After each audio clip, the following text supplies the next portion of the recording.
বেশ কিছুটা চিকেন খুব ভালোভাবে ধুয়ে পরিষ্কার করে নিয়েছি। আমি হলুদ গুঁড়ো দেব, লবণ, সরিষার তেল। এবার লবণ, হলুদ আর সরিষার তেল দিয়ে ম্যারিনেট করে রেখে দিতে হবে আধা ঘন্টা। করার আগে মশলা তো অবশ্যই করতে হবে। নিয়ে নিলাম 1 চামচ জিরে, গোটা গরম মশলা, দারচিনি, লবঙ্গ, এলাচ, 6-7টা গোলমরিচ, পরিমাণ মতো পাকা লঙ্কা, আদা, রসুন আর একটা গোটা টমেটো কুচিয়ে নিয়েছি। মশলাটা খুব ভালোভাবে পেস্ট করে নেব। মশলাটা যখন ঠিক এরকম মিহি করে পেস্ট করা হয়ে যাবে তখন তাতে দিয়ে দিতে হবে 2 চামচ চার মগজ, 5-6টা কিশমিশ, 2-4টে কাজু, একটুখানি জল দিয়ে দিতে হবে। ভালোভাবে একটু পেস্ট করে নেব। কড়াইয়ে সরিষার তেল দিয়ে ভালো করে গরম করে নিতে হবে। সরিষার তেল যখন একটু গরম হয়ে আসবে দিয়ে দেবো 1 চামচ বাটার। তেলের মধ্যে বাটার দেওয়ার পর বাটার গলে গেলে বেশ কিছুটা পেঁয়াজ দিয়ে 2 থেকে 3 মিনিট সময় নিয়ে পেঁয়াজটা লাল করে ভেজে নিতে হবে। যখন দেখবেন পেঁয়াজটা একটু লাল লাল করে ভাজা হয়ে গেছে, পেস্ট করে নেওয়া মশলাটা পেঁয়াজ ভাজার মধ্যে ঢেলে দেবো। এবার মতো হলুদ গুঁড়ো, লবণ, মশলা দেওয়ার পর পেঁয়াজের সঙ্গে ভালো করে প্রথমে মিশিয়ে নিতে হবে।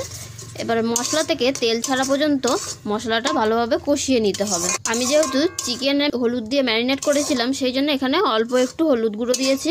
মশলা থেকে তেল ছাড়া পর্যন্ত মশলাটা ভালোভাবে কষিয়ে নেব। মশলা কিছুক্ষণ কষিয়ে নেওয়ার পর মশলা থেকে যখন অল্প অল্প তেল ছাড়বে সেই সময় দিয়ে দিতে হবে ফেটে নেওয়া টক দই। টক দই দিয়ে দেওয়ার পর মশলার সঙ্গে মিশিয়ে নিয়ে আরও কিছুটা সময় নিয়ে ভালোভাবে কষিয়ে নিতে হবে। দই দেওয়ার পর মশলা খুব ভালোভাবে কষিয়ে নিয়েছি। মশলা থেকে তেল ছেড়ে দিয়েছে। ম্যারিনেট করে নেওয়া চিকেনটা দিয়ে দেবো।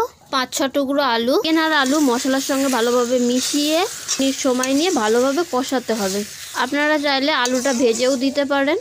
সময় নিয়ে চিকেনটা খুব ভালোভাবে কষিয়ে নেওয়া হয়ে গেছে। অল্প একটু দেখিয়ে দিই, এই যে চিকেন সিদ্ধ হয়ে গেছে, আলুও কিন্তু সিদ্ধ হয়ে গেছে।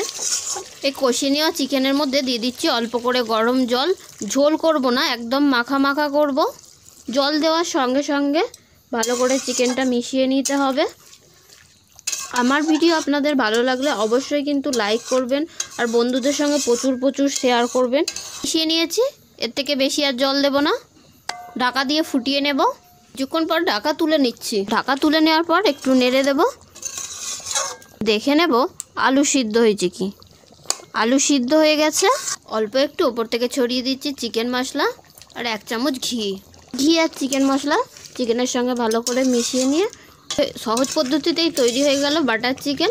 বাটার চিকেন হয়ে গেছে, এবার নামিয়ে নেব। এরকমই একটু গ্রেভি রাখবো।